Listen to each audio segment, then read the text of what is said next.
Good evening, everyone. Another impromptu live stream. I kind of like to do that. And hello, Willard Buchanan. I saw you right away. It's pretty quick. Fast clicking on your part. And the one that I assumed before used, I'm guessing a spam thing because I get it on a lot of videos. Bill the Season, if you're a real person. Feel free to comment again. I'll give you another shout out. But I'm guessing that that's spam. I see there's already, wow, a few people in here. And let me know if you're getting a little background noise here. I have my feet on the same stand that my mic's on. So it might be making a little bit of noise there. Hey Carlos, how are you? And here's my chair. I'll have to get another chair for this. All right, I have a few topics. I've written them down. Again, this shouldn't be long. This should be a lot faster than normal, but there's a few things I want to talk about tonight. And I hope you can deal with my, there's more over here than there is over here. I haven't learned how to trim a beard, but I'm about to trim it all off because it's getting hot. Already high humidity in Alabama. That kind of sucks, but I'll have to deal with it. Okay, so I've got the welcome out of the way. That's the first part. The second part, I just now noticed, I don't even have down here. And I remember now why I came down here earlier in the day and looked around and couldn't figure out why I was down here. I bought a new display to replace, you are on a Toshiba, a Toshiba Fire TV. And the problem with that is the resolution is like 720p or something, so everything's huge. And I can't get this stuff very easy. Plus it makes mousing weird when you're on a TV control. Well, see a few, Grayleaf, I'll get to you in a second, Grayleaf. I have something to say specifically about you. Before I get to anybody that's commenting here, and again, welcome to everyone that is here. Want to run down the list of topics that I have written down so you can kind of comment with anything you think is of more or less interest to you. And I might shuffle it around, but I'm thinking if I stick to my list, it's probably the best. So here's what I've got. I have suspension forks. You probably guessed that because of the thumbnail that you clicked on to get here. I need to talk about suspension forks because it's kind of a catch-22. I have so many people that, well, I'll get into that. So I have suspension forks. I have e-bikes. The e-bike thing, I'm kind of thinking about yanking it out of this discussion, but it's very plainly worded. So we'll see where that goes. I want to talk about trikes. Trikes. 3 wheels. Trikes. I have one in my living room in the box, still the new electric trike. Apparently a lot of interest in that. Had so many people comment about it already. So I want to talk about trikes. I want to talk about non-budget mountain bikes.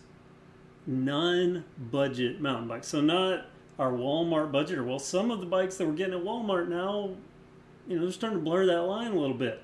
Start moving up. So I want to talk about non-budget mountain bikes and if that's good or bad. The next thing, I have no idea what I meant by 365. I don't know, maybe I'll come to that when I get into my notes. And then I literally wrote gab with the audience. So that's kind of what I'm already doing. But I know what I meant by that. I meant take a look at chat here. So before I get into any of these topics, go ahead and get rid of that. Before I get into any of these topics, let me just give some shout outs here. I got Willard already. I have Carlos. And good evening to you, Carlos. I appreciate it. Grayleaf. You, my friend, I believe, and correct me if I'm wrong, but in my last live stream, I had a little hiccup. I started that live stream, and I use a software called, I use Streamlabs, a Streamlabs desktop. And on my Streamlabs, it launched, but then it crashed and it went back and it said it couldn't load the live stream. Well, I went in and I recreated a new one, but then I noticed in my, where I go and I have to go add a few extra things, that's why there's a loading screen because I'm doing some stuff on the back end after I get it launched. Notice there were 2. So I had to delete one, but then when I saw super chats later, I saw that Grayleaf had made an early super chat. So Grayleaf, I think you did that on that first video before I ever actually got into the launched video, the real one that worked and told me it worked. And I don't think I ever gave you credit for it. So thank you, Grayleaf, for the super chat. I really do appreciate it. That was in the first video, but that's a nice thing to do. So don't want to let anyone go super chatted and not get something out of it. I have the little wacky wavy inflatable guy thing. I'm still looking for the bike bell. I find the bike bell. I'll bring that back. But anyway, Grayleaf, thanks. I really appreciate it, buddy. Thank you so much. Brian Jake, hello to you. Hi, Kev of Central. You know, we actually, funny you said that, we have a Central Alabama that's not very far from here at all. Joel Oliver, hello to you. I'm assuming the Ken means Kev and got auto-corrected. Chad, yes, a slight amount of background noise. Oh, wait, hold on.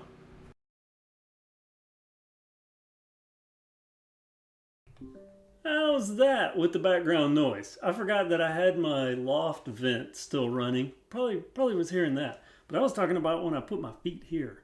Can you hear tapping all through the mic? Because it's on the same thing. So let me know. And let's see. Yeah, here you corrected it. You went with the Kev there. Alan Rides Bikes. Hey to you. Thanks for being here. Han Solo. Hello to you. Considering picking up an eBay Hemingway Cruiser. You know that Hemingway, what was that thing? The Escape, moped style bike. I love that thing. I really did like that bike. Don't have it anymore, but I loved that bike. The Hemingway does make some good stuff.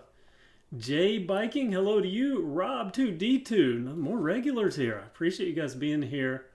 Joel said that's better, so it was my loft fan. Every now and then I forget to turn it off. I have a routine set up, but I forgot to enable my you-know-who routine. I won't say her name, or she'll start making noise. And yeah, so it shouldn't be muted now. It's hot mic. All right, so I've got everyone that is in chat involved. I've got your shout-outs. So let's get to one of the topics. And I have the thing here. Let's talk about suspension forks.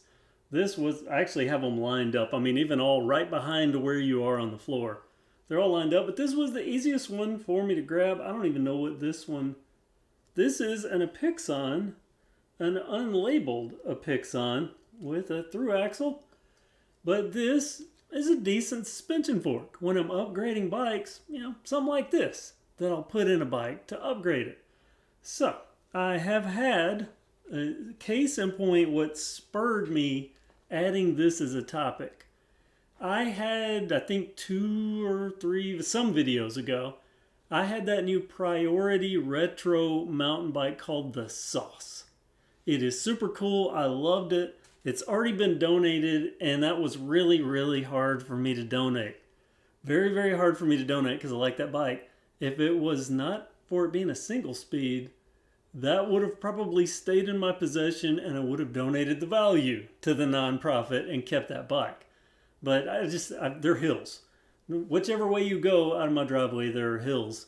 So single speed just not for me. But that bike had a rigid fork.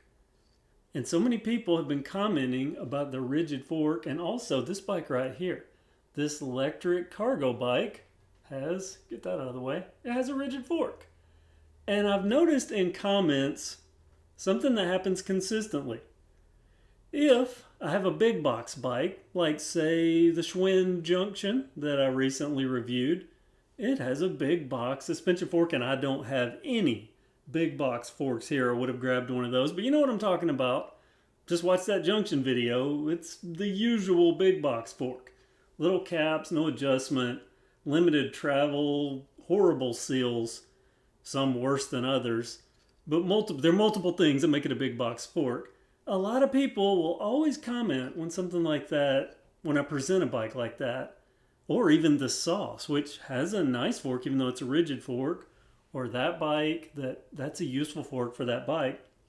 Now I have people comment and they'll either say if it's a bike with a cheap suspension fork, people say it would be better if that just had a rigid fork. Even if it were a cheap fork, if it's a rigid fork, it'll be better. It will be better.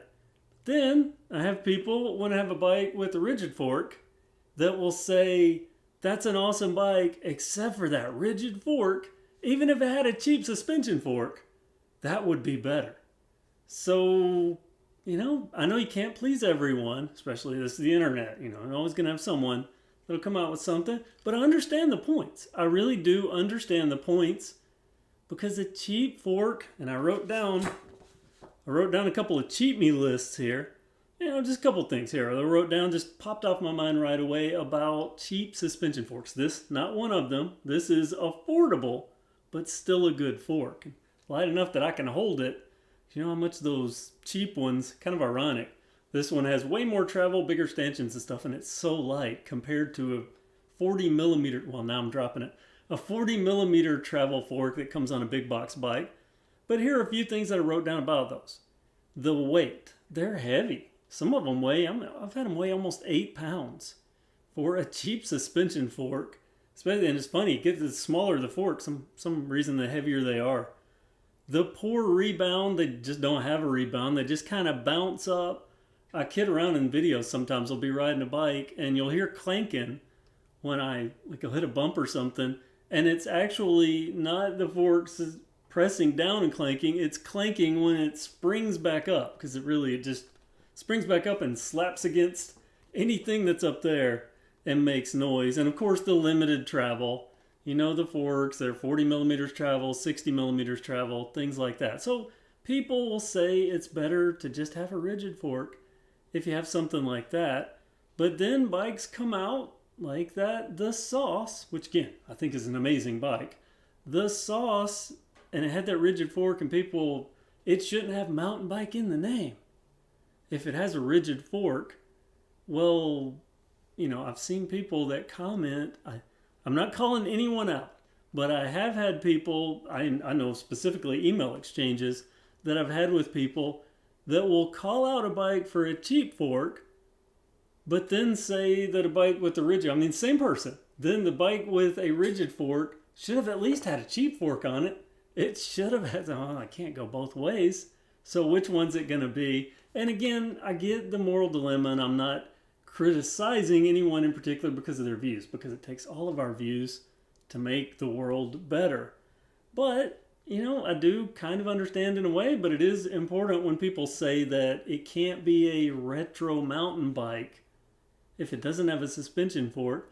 Well, that, my friends, is not true, because retro, that looked pretty cool. I didn't even plan that out. The original mountain bikers, just go watch some videos. There are videos out there of the original mountain bikers. There's one, I think he's a British guy, that was one of the first mountain bikers. Dude is literally bombing down a hill on a bike that looks like something I had when I was 10 or 12 years old, including a rigid fork. And he is going down, and I don't even think he's on a trail. I think he's just down the countryside of a large mountain, and he's doing it, and that's the way they used to do it. So it doesn't make it a mountain bike just because it has a suspension fork. If you, I guess, call it a retro mountain bike. Modern mountain bike, yeah, you know, my shoulders start demanding nicer stuff. So in a modern world, I can see you can get used to having suspension forks on your mountain bikes, but just because it doesn't have one doesn't mean that it is not a mountain bike. And to me, I don't know that I would consider the Sauce. I think it's more mountain bike style, that particular bike. But if something didn't have a suspension fork, especially riding around town stuff, is that bad to you? So comment with, what would you take? Would you take a cheap Walmart big box suspension fork over a rigid fork? Or would you take a rigid fork over, you know, I'm just going to come out and say it, the crappy forks? Which one would you take between those two? Because, of course, you can always upgrade something to something nicer and it working. I just now got grease on my hands. Just got grease on my hands. So, comment with what you think about that. You ride clunks exclusively. That's Shy Sean. Hey, Garrison, how are you? Fried chicken. Well, I'm just going to say fried chicken. I can't get that. Hey, speaking of fried chicken, we have a new Slim Chickens here. I don't know if you know anything about that restaurant. Chicken and waffles is apparently a delicious combination. That's what I had tonight. Who knew? Horrible cholesterol in that stuff, but it was my cheat day, you know, and yesterday probably was too. But let me look at your comments here and see what you have to say. Most of the time I ride with the lockout on. Okay, so see, Brian Jake is even taking a suspension fork and kind of turning it into a rigid fork. Although there'll be just a little bit of flex even with the lockout. Ryan, in my opinion, after seeing a Baloney fork or Baloney fork snap on a teeter, I would take a rigid fork. Wow. Okay, hold on. Hold on. Because I almost picked this one up. Oh, no, I'm wrong. I thought I had a ball in it. Well, it's the same thing, really. This is a buckless. A buckless fork. You know, I'm not a super fan of these, but they're better, in my opinion, or from my experience, I'll say. From my experience, they've been better than nothing and a decent upgrade for a budget upgrade. But the fact that you've seen one snap on a teeter, okay, so yeah, that would sway me too. That would sway me too. Wonder how large was the rider? Just that curiosity. And how hard had they ridden it before you saw it snap? I'd be curious about that. Michael Renoff, hello to you. You say, hey Kev, this is a timely chat. My son just received a new e-bike from his grandmother. Wow, that's awesome. She is awesome. 26-inch fat tire with rigid fork. Was thinking about switching it out for a better fork. Thanks, man. Okay, let me caution you on one thing. I considered making a video about this a while back. If you get those 26-inch fat tires that are like 4 inches wide on an e-bike, which weighs more than a standard bike, I've seen people go and buy, you know, the baloney baloney forks, because they make one for fat tire bikes. And, you know, you get an air fork for $100, $120, something like that. You know, you start putting stuff on an e-bike where there's more weight being pushed behind it. And especially if it's an e-mountain bike and he's planning on riding it on a mountain bike, I'd be careful with which fork you chose. But yeah, very awesome that he has a new bike. And again, awesome of the grandmother for buying it for him. That's pretty cool. Drew Lukacs says, I would rather ride the rigid. So see, there's another rigid fork. Here's another rigid from A&M. Less likelihood of failing. Very, very true.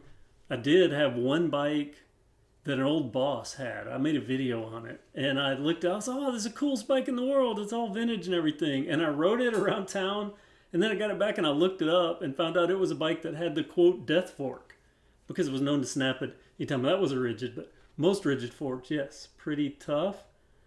Fried Chicken said, he looked at that fork. Oh, this exact fork, the one I just held up for the Axum. Now on the Axum, you know, that's not as bad. It's not as bad because e-bikes, you're going faster and you're pushing more weight. You have the battery, the motors, you know, so add 30, 40 pounds. Wow. Yeah, 30 pounds. 30 pounds onto the, like your Axum. Just add 30 pounds to that. And then the tire weight, those big tires, that's a lot of extra stress. Do you really start thinking about that? You got to kind of balance what you're getting versus, I don't know why I keep moving that around. It's right in front of the microphone. What you are getting versus safety with the extra weight. It's always in my mind anyway. That's just the way I think. And why you haven't seen me upgrading bikes with big tires that are e-bikes, even though I have one sitting over here that I've been working on. And I've been debating about the fork for it. So we'll see. I might break my own rule. But it's something to think about. Han Solo, yeah, geometry, okay. And then John Deff, my first 2 mountain bikes were rigid fork. See, there's more proof that the original mountain bikes were rigid fork. Devon Sanders, he'd rather get a cheap fork. Uh-oh, and it moved. He moved. Let's see what he has to say here.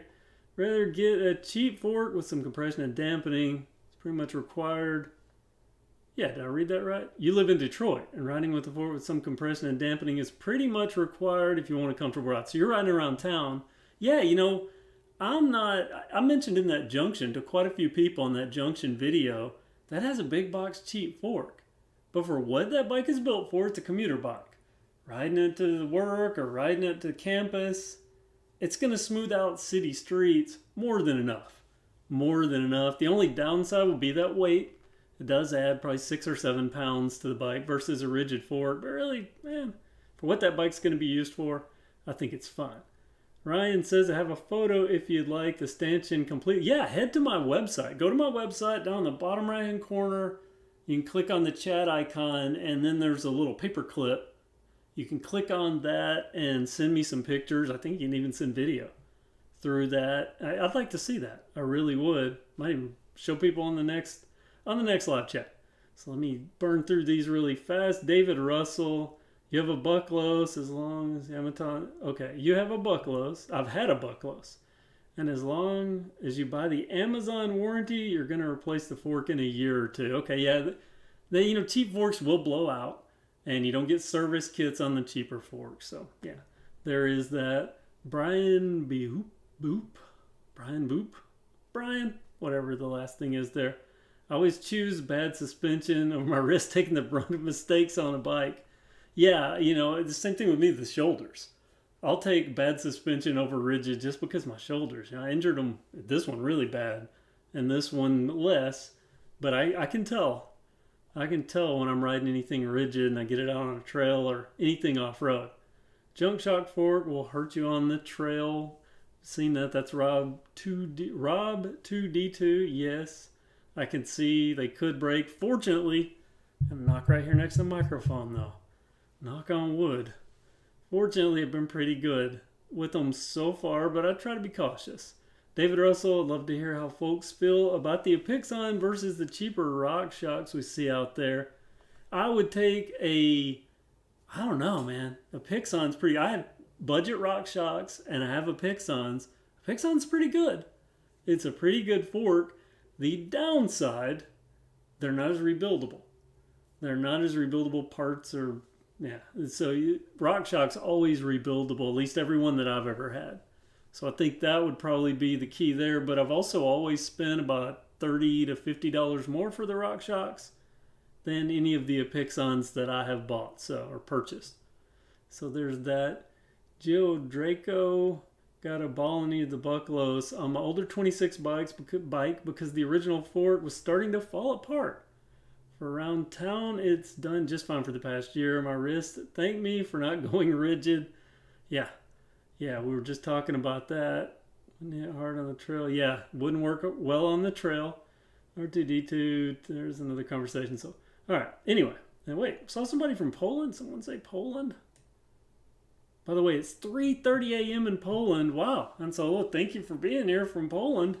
A good NATO ally. Poland, yeah, thank you for being here. I hope you don't have to go to work in the morning. That would be horrible. Okay, so let me see what I have on my notes here. I have a couple more notes. Well, we just covered all of that. And I just covered the chat. So I wrote down e-bikes. I feel like I talk about e-bikes a lot, and especially in live streams. But that's for a reason, because if you don't like e-bikes, you're in for bad news. More and more e-bikes. I can't count at the trail now how many times I see people on full suspension. I think it's Specialized that the last 3 or 4 e-bikes that I've seen were full suspension Specialized e-mountain bikes out on the trail. But I'm seeing a lot more e-mountain bikes out on the trail, and I'm definitely seeing a lot of e-bikes around town. Even budget Walmart e-bikes, seeing a lot of them around town. They're here. And I know out at the trail the first few times, I think one of the times I was on an e-bike, someone made a snide comment. I'm not seeing that anymore, or not hearing that. When I'm out and someone's out on an e-mountain bike, it's just another person out there riding now. So I think that says something. They are here to stay. But I was going to talk about e-bikes and acceptance by cyclists and cops. I will talk about this one thing. When I was getting the pictures for this bike, not the intro pictures, but the post-ride pictures, I'm in front of this kind of half-dilapidated barn, and that's fairly close to me. And across the street from that is someone that is a retired police officer, or at least used to be. I don't know if they're retired being a police officer, but they used to be a police officer, and I've known him since I was a kid. He walked over and started talking to me, and it's kind of funny being a YouTuber.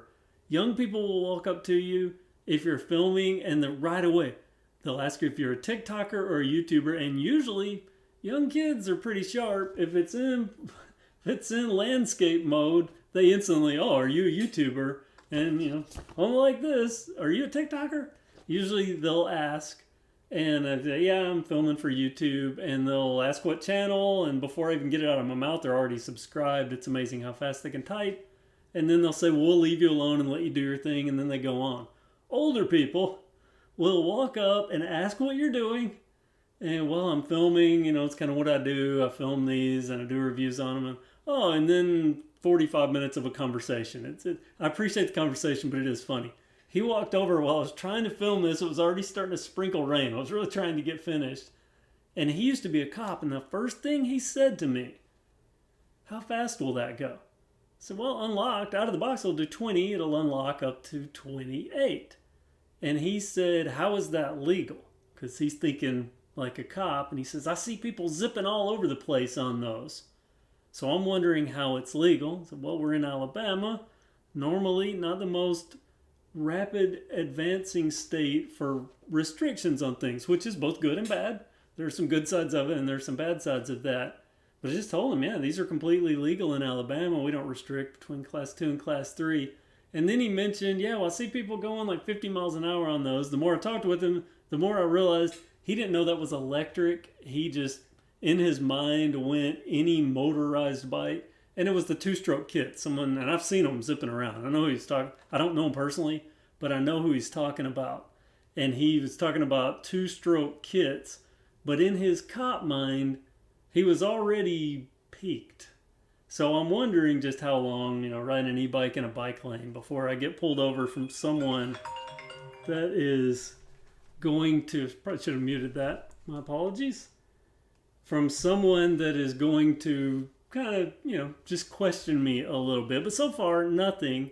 So cops aside, though, I think there's more acceptance of e-bikes just from cyclists in general, especially out on the trail. The e-mountain bikes, it's pretty accepted now, and I'm a fan of that because it gets more people into cycling.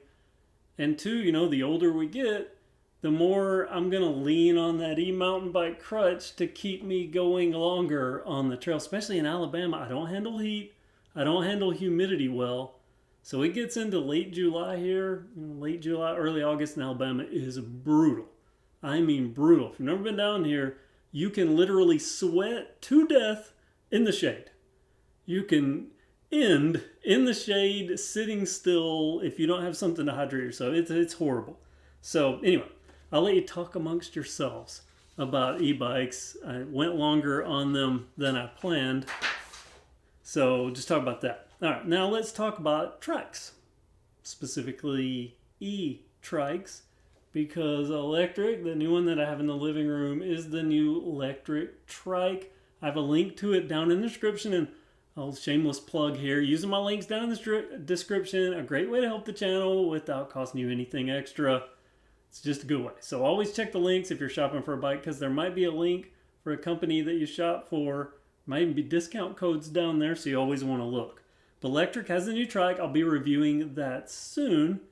So I want to ask, do you think trikes are a good thing, or do you think they're a bad thing? And you might think, well, how can a trike be bad? There is one way that a trike could be bad, at least in my observation, and that is there is a lady that I have seen riding a trike around downtown, and she rides it in our bike lane, and in Florence, the city I'm in, there's only about a mile of a bike lane down by I don't even think it's a mile.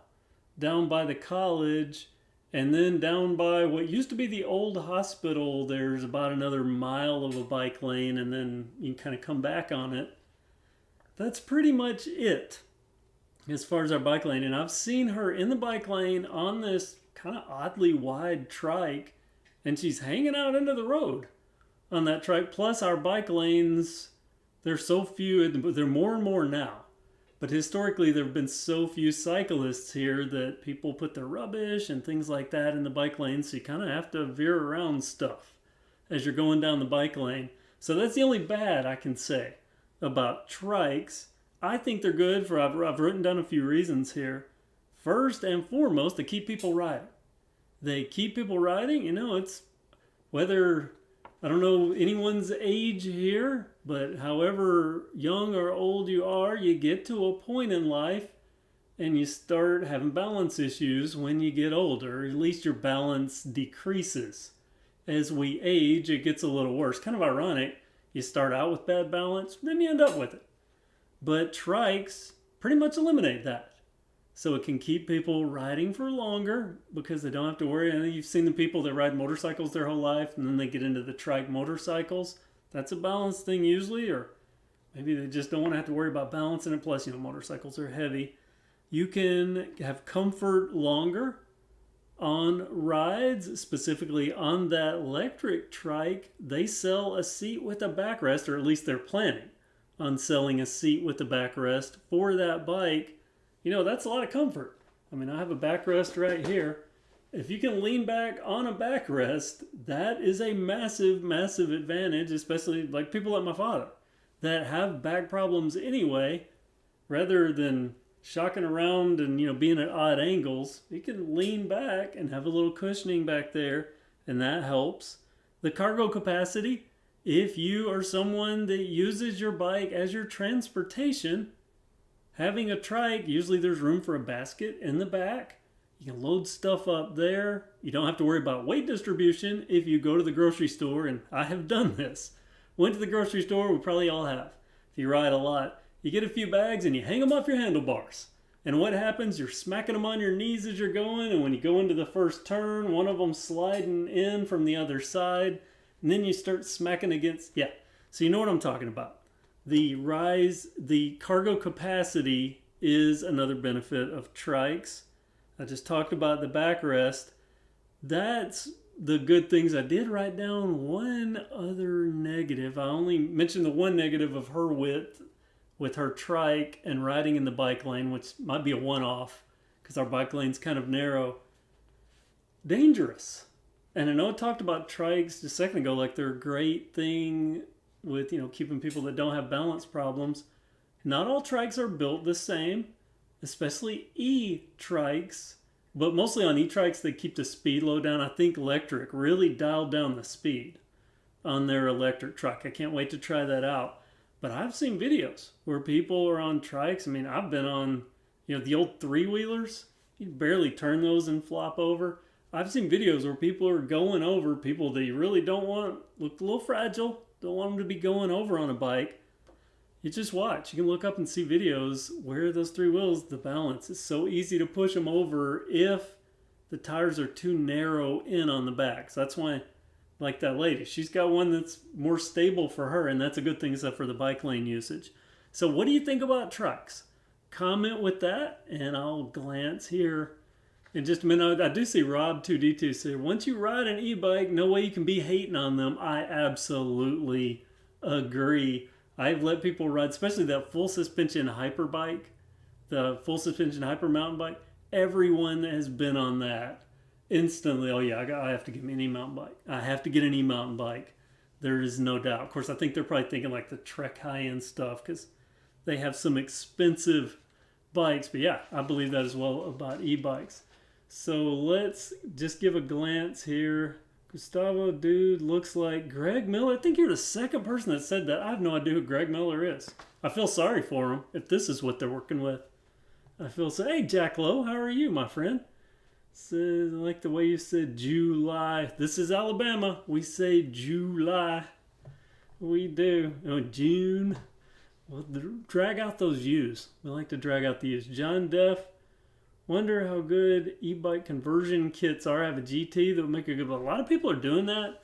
I have never bitten into that. I've mentioned in multiple live streams. I haven't bitten into that just because of the price of the new e-bikes. Buy one already made that has easy to find or to replace parts. I don't have to worry about fitting a battery in somewhere. Usually they're made in. Looks a lot better. But yeah, there are a lot of people that are doing that. I've seen people with GTs that have done it.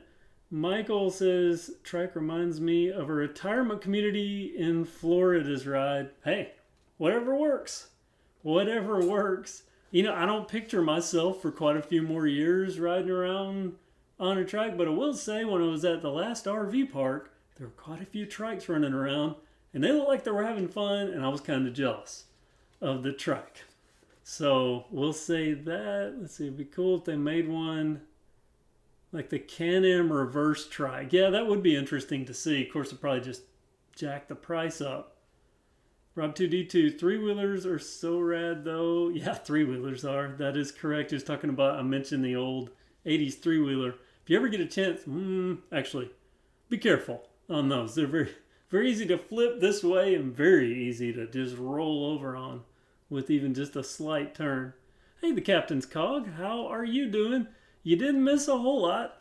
We talked about, well, stuff. You can go back and catch up, but you only missed the first little probably third of it, or maybe the first half, because it's going to be a quick one. Definitely be through by an hour, I think. The Tech from Heaven. I went to ride a nice RockShox. I want to ride a nice RockShox or Fox for my full rigid. Wow, I'm just adding words in there for him all over the place. He wants to get a nice RockShox or a Fox for his full rigid 26er. Managed to finish fourth in an intermediate race against full suspension 29ers on it. Wow. That was on a rigid fort. Yeah, I envy your upper body strength. That's pretty impressive. John Deff, good points. I'm assuming he's talking about my trike points. Christopher Campbell, hello from the home of Rocky Mountain Bikes. Well, hello to you, Christopher Campbell. Rocky Mountain Bikes. Is that not the company that I bought some Advent stuff from? Advent X drivetrains? The name sounded familiar. I think I might have. I have a sticker somewhere over here I could look through, but then you would hear me rumbling through stuff. And by the way, I don't know if anyone has noticed, I have tried to have Copernicus, my little foam head, in every live shot. So let me grab. I've tried to every live stream so far. I think this guy has been in it. So I'll just put him right over here. So, well, you can see his bald noggin. So there is Copernicus. I'm surprised someone hadn't noticed. I guess it's kind of like Seinfeld. There's a Superman or a reference to Superman in every episode. I guess Copernicus is kind of going to be a thing going forward. But anyway, Rocky Mountain Bikes. I'll have to look them up, but I think maybe over there is a sticker. Spunky. eBikes, the only way I can get into biking. I live in Guatemala, and the road/hill up to the market in my town is legit 30% grade. Wow. And I weigh like 350 pounds. That's awesome. That you can have an e-bike and still traverse up a big hill. You know, that's steep. I wouldn't be able to pump up that on some of the bikes I own. Especially, you get into the budget bikes, and the gearing gets a little less optimal, and the weight goes up. And it makes it really hard to pedal up hills. So yeah, that's awesome. Thanks for sharing that, Spunky. National Trails. Going to do an update on the Hyper mid-drive e-bike. Oh yeah. Yes. That is it's actually right over here, partially disassembled right now. As a matter of fact, it's even laying upside down with no wheels on it right now. Brian Jake, I've never seen a trike in person in my country. I think it's mostly for the elderly. It should all be electric. What country do you live in, Brian Jake? I'd be curious. I like to see what viewers, I used to keep up with that. I used to have a map on my website that would show me where people were coming from. But of course, what's the word I'm looking for? The thing where you can change your IP so it's not your IP. I'm going blank on the term, but because of that, I figured it wasn't all that accurate. And Ryan Brooks says, need to put a wig on him. Give him that COVID hair. You used to, used to have my long COVID hair. I should have saved that and put it on Copernicus. But I've been thinking about giving him googly eyes and a mustache. I have been thinking about that. All right, so I am through the trike point. Not much left. Not much left that I wanted to cover on this video. But I will spend a moment talking about non-budget mountain bikes. What do I mean by non-budget mountain bikes? Wrong way to lean. That thing, which is still here, that is the Siskiyou T7. I've contacted them multiple times about getting their bike back, and I haven't heard anything. I'm hoping that my one contact, I'm hoping they're okay. I found an Australian email extension for him, so I sent that out. I'm hoping to hear from him. If not, I guess I'll be donating the value of that to the nonprofit, because I might keep it. I don't know. But I'm hoping they get with me so I can send it back to them. But I had a few people complain that wasn't a budget mountain bike. and it was $16.99 at the time that I reviewed it. It's since gone up to $19.99, which is its full price. But I don't know what countries have this, but in the United States, if you list something on sale, it can't perpetually be at that sale price. You have to at some point mark it back up so that then you can mark it down and say that it's on sale. So that's what I assume that they're having to do right now. That, or maybe they sold. I haven't looked at the inventory to see if you can actually still buy the bike, but sometimes that'll happen. When they run out of the models, they bump the price up and then they get a new shipment, put them back on sale price. But at $16.99 or $19.99, for people that are focused on budget bikes, which is the majority of the people that watch this channel, but I will fairly say, some people say, oh, you're not doing budget bikes anymore. Well, yeah, I still do budget bikes. I do them all the time. But there are only so many budget mountain bikes that are coming out or have come out in 2024. I have the biggest one that's on the way. So that'll be, I think, the biggest one for the year. But there's not a lot of other budget mountain bike new releases. It's just more of the stuff that's there, because I don't know if you know, but they massively ordered, all these companies during the shortages, massively ordered, and now all that stuff is coming in, and demand for bikes has gone way down because everybody bought them when they were stuck at their homes, and now there's a bike glut. So the question is, do I still do budget bikes? Yes, I still do budget bikes. That's always going to be the main focus on this channel. But if you look back at the history of this channel, I have also done, heck, the first bike when I started doing bikes on this channel was a Trek Dual Sport. So I wouldn't call it, I think it was like $700 at the time or something like that. But still, I do understand that if you see a bike that's $1,700 or $2,000, that's not budget to most people. It's not budget to me. It's budget as far as a high-end bike goes. I think if that were at a bike shop, it would probably be $3,000.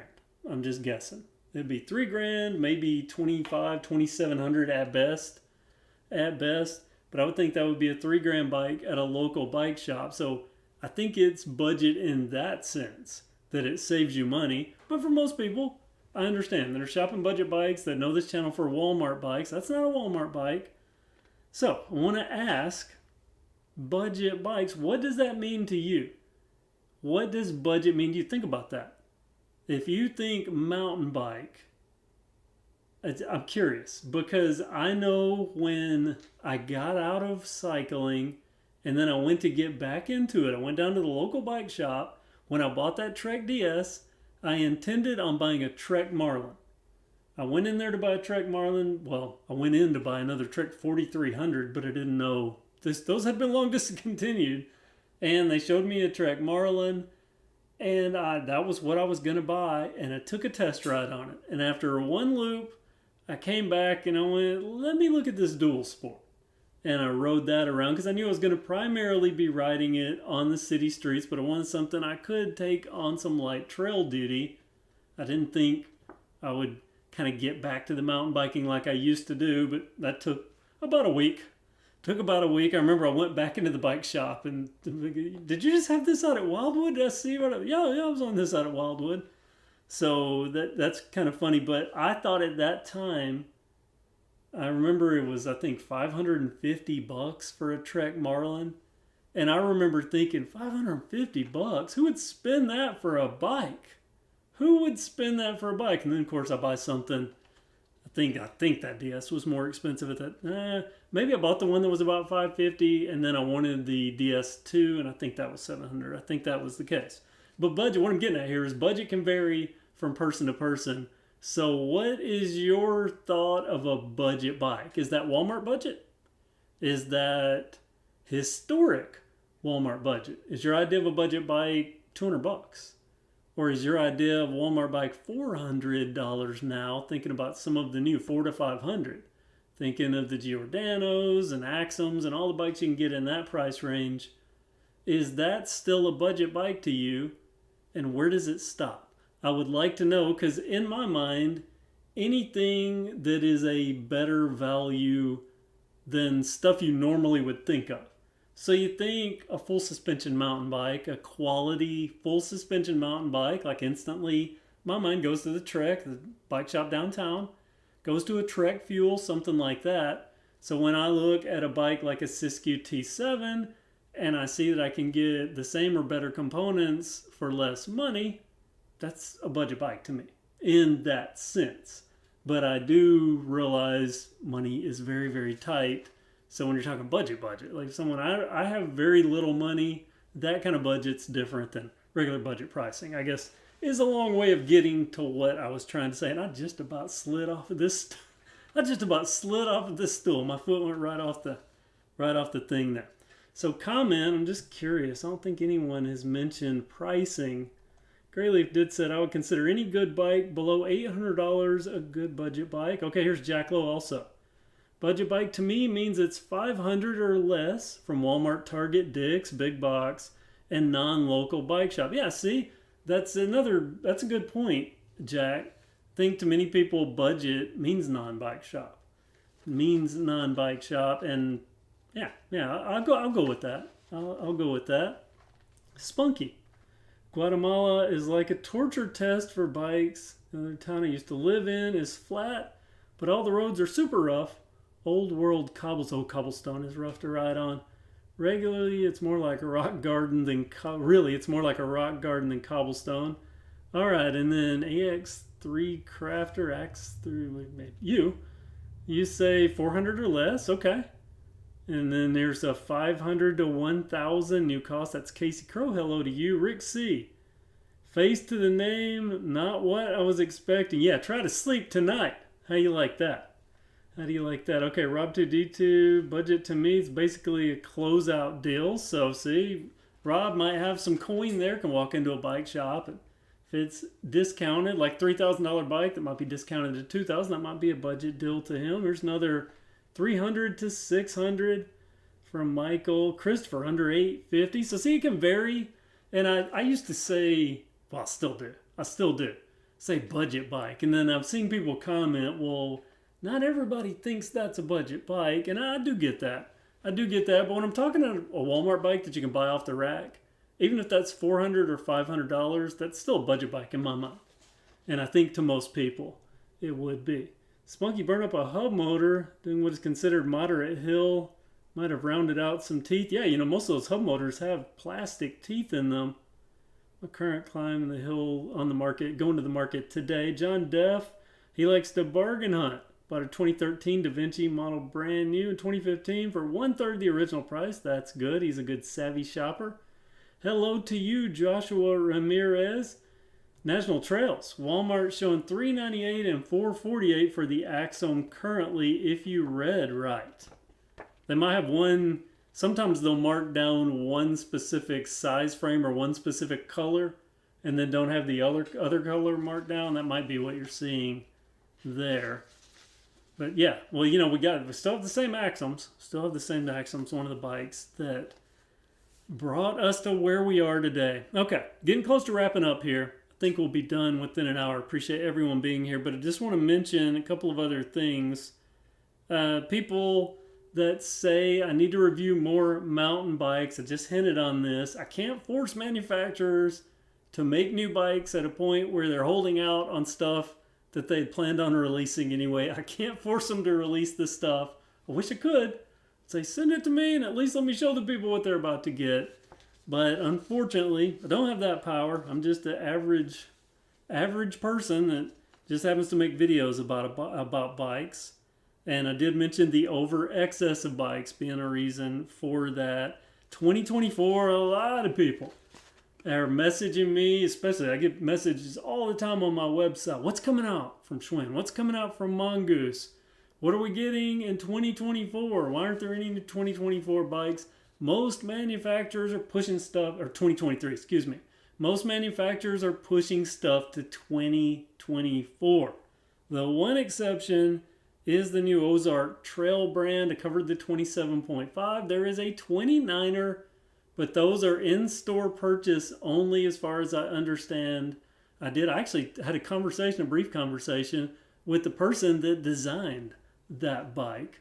So there's a lot of information that maybe I'll relay about that in a review video. But I have one of those on the way I've been trying to get my hands on one. None of the local stores have had them. I've looked all the way to Nashville, all the way south to Birmingham. But I have one on the way. So that's something, and that's spec-wise for what it costs. Pretty good deal, so we'll see about that.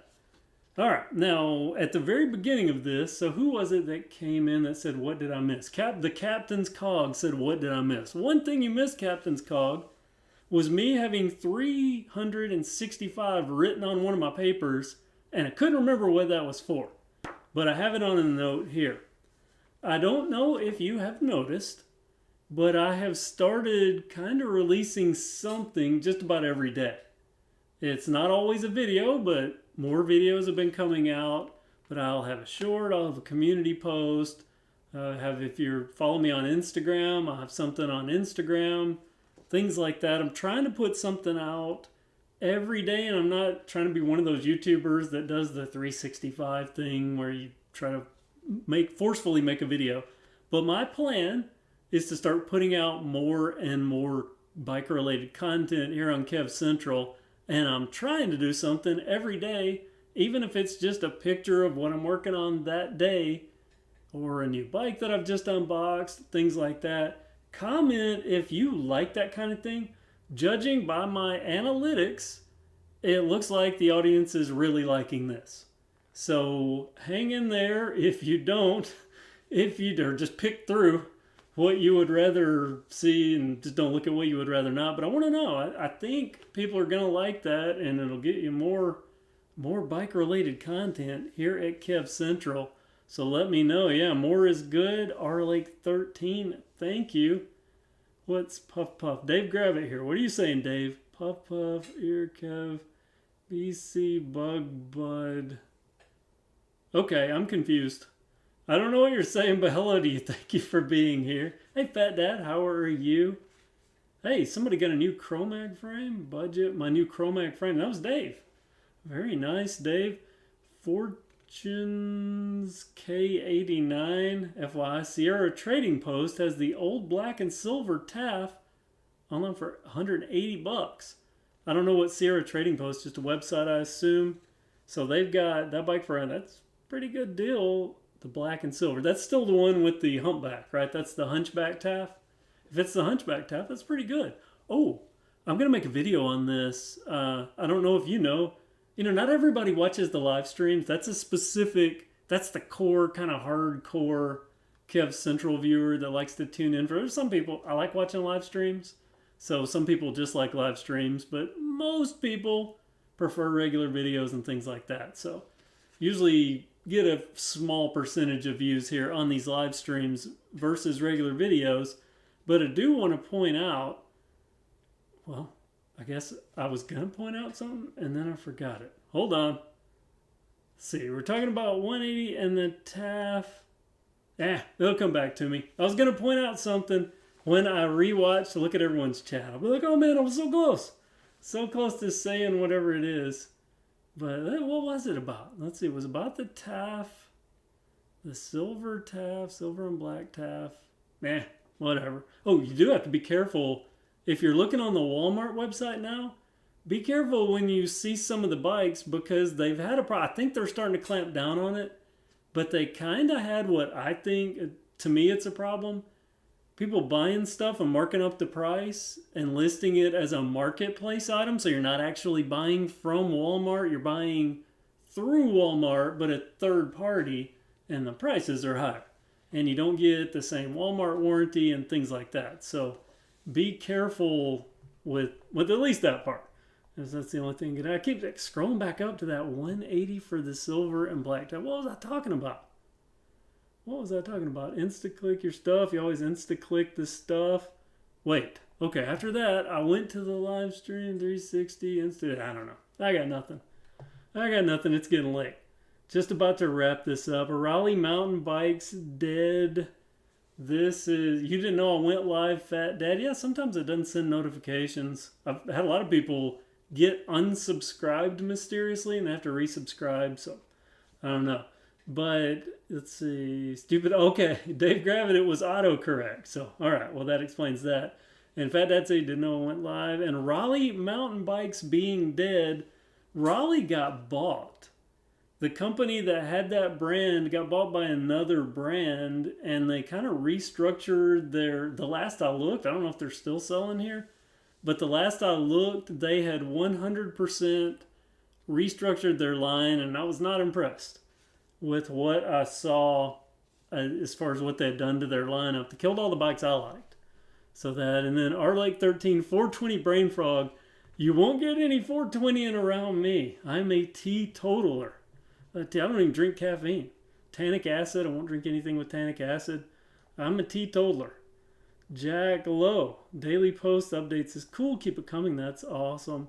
Walmart does that over here a lot. Okay, I guess he's talking about the third-party sellers. And then Cross Country 70, have you tested the Hemingway Pony or Jackrabbit bikes?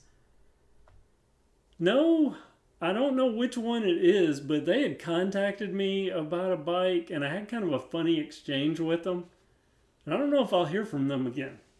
I don't know if I'll hear from Hemingway again. We'll see. But yeah, I had an interesting little exchange with him. And nothing bad. It was funny the way they pitched, because I don't know how much you guys know. A lot of companies, not specifically saying Hemingway here, but a lot of companies, if they have a new launch, they'll want to launch and they'll offer to pay for reviews and stuff like that. And historically, I turned that down right out of the gate. Although, you know, I'm open to sponsors. So I probably would turn down a bike sponsor probably, because it would, I don't know, I'd feel kind of weird about that. But I'm open to sponsors, but historically I've never accepted any payment for anything like that. And I think I rub some companies the wrong way when they'll approach, whatever, or just have a conversation that I feel sometimes there's a language disconnect as well. We're having conversations and I'm talking about one thing and they're talking about something else, and just kind of the conversation just drops off, which, by the way, has happened with me and Comcast. Wow. Could tell you a story there. Dave Gravett, so North American build coming. I don't know what you're talking about, a North American build. I wish I knew. Ooh, I just clicked on something over there. I hope I didn't accidentally delete your comment. If I did, sorry. All right, so let's do this. Oh, let me ask you on the 365 thing. Do you want it kind of like some new content every day-ish here on Kev Central, or do you want me to alternate back and forth with Kev reviews in here, or sprinkle in some Kev review stuff? What do you think about that? Comment there. And thought I had some stuff here. Yeah, I do. I always give away stickers here on the live streams. You will get a Kev Central envelope with a Kev Central sticker in it, and a little, oh yeah, you get a special, if you're a live streamer, you get a special thank you with the live stream thank you. So if you want a 2x2 Kev Central sticker, this is only for people that caught this video live and commented during the live stream. And I go back and I look. Of course, I know all the people that are in here that I have talked to, and I think I've mentioned everyone. Pretty sure I have. I've mentioned everyone that is in here. If I haven't, I'll go back and look. So if you want a free sticker, all you have to do is go to the kevcentral.com website. In the bottom right-hand corner, click on the little chat thing and just go, hey, it's going to make up a name here. I'm Fat Dad, and I was in your live stream, and I will give you a sticker. You just tell me that, I'll respond to you, and then you can send me the info of where you want it sent, and I'll give that to you free. You don't pay anything. Free. And it sounds like small, but it does add up for me. It does add up for me. Hey, there's someone new. Domini CP. I haven't seen this channel for a while, and this guy looks totally different. People are getting old quick. It's the beard. There are no wrinkles. There are. They're washed out with the light. But yeah, everybody gets old.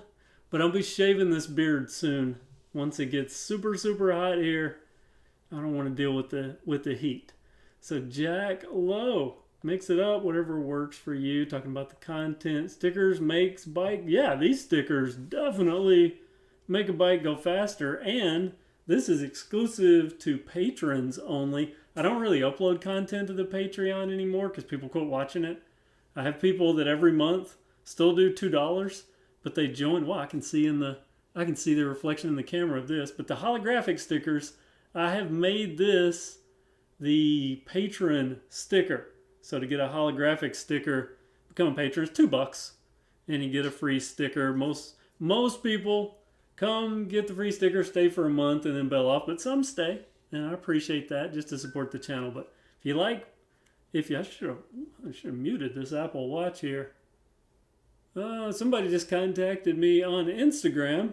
I'm assuming it's someone that's here. Preferably my website is the better place, because I don't like people sharing personal information, even in DMs on Instagram. But yeah, hologram versus standard. Either works well on a bike, and these are UV resistant, waterproof, and all that.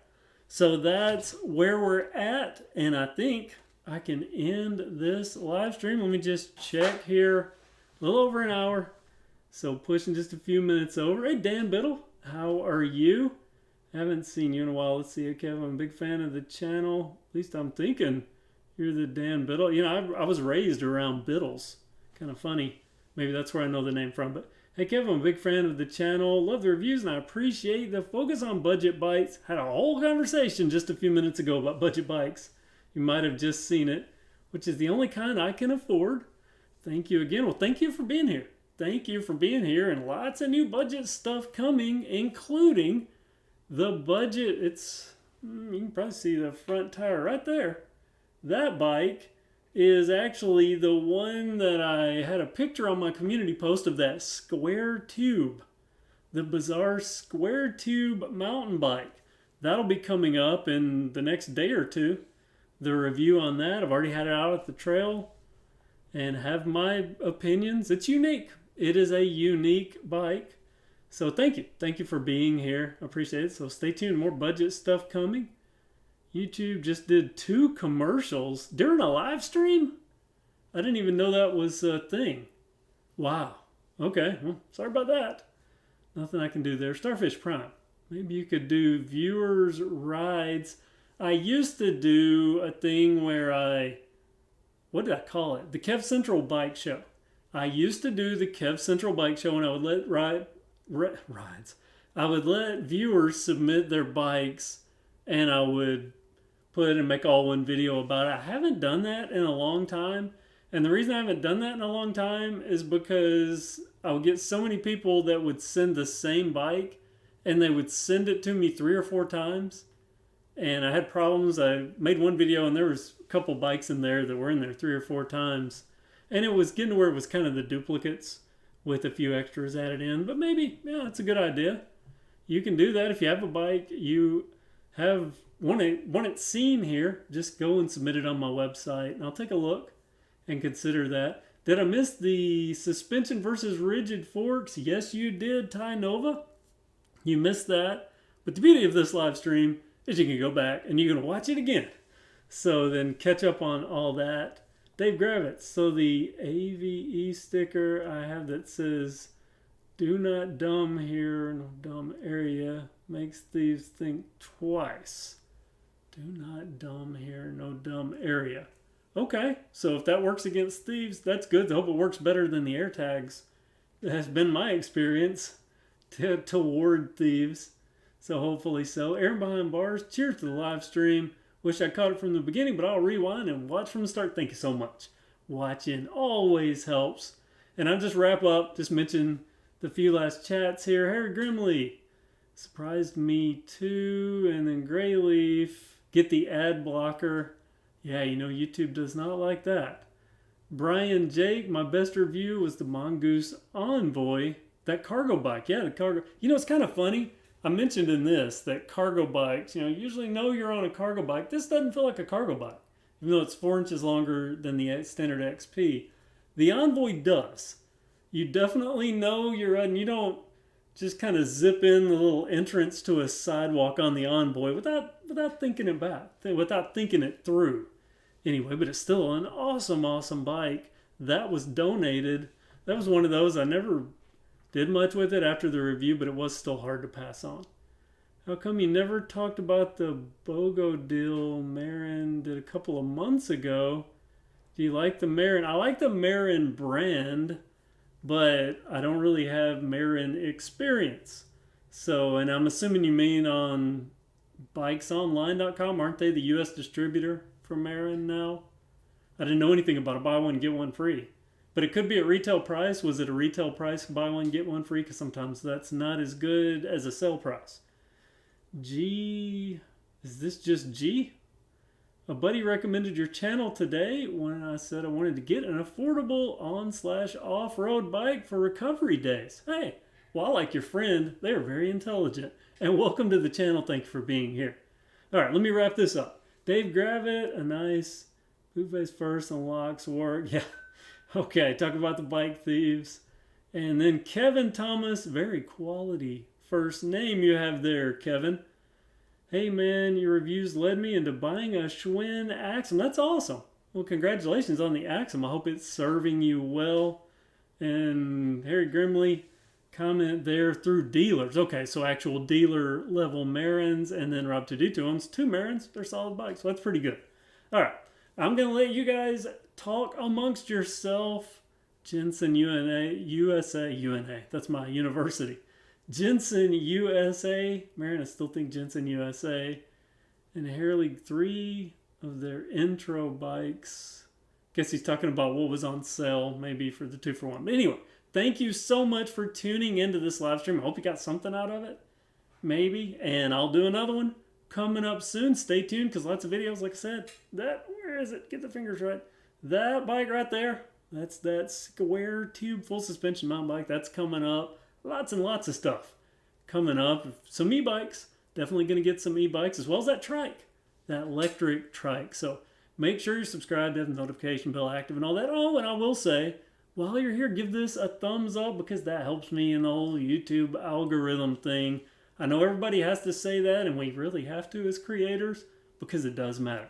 So thank you for watching another live stream, and I'll see you on the next one. And now I have to awkwardly press my button over here, and I will see you later. Thanks so much for being here.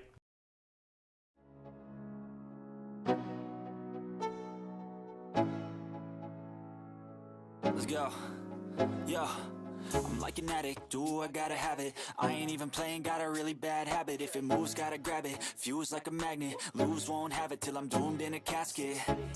I ain't playing, got a weird mind. If you work 8 hours, I'ma work 9. If the shoot tastes sour, you should taste mine. I'ma stay in power for a long time. Get up, nah, I ain't a quitter. Toss me the ball, I'm a really big hitter. Big picture, I'm a straight killer. Rising the song to the highest bidder. Got juice, got gas, I'ma move fast. New shoes, new tracks, like who's that? I'm new, come back, better than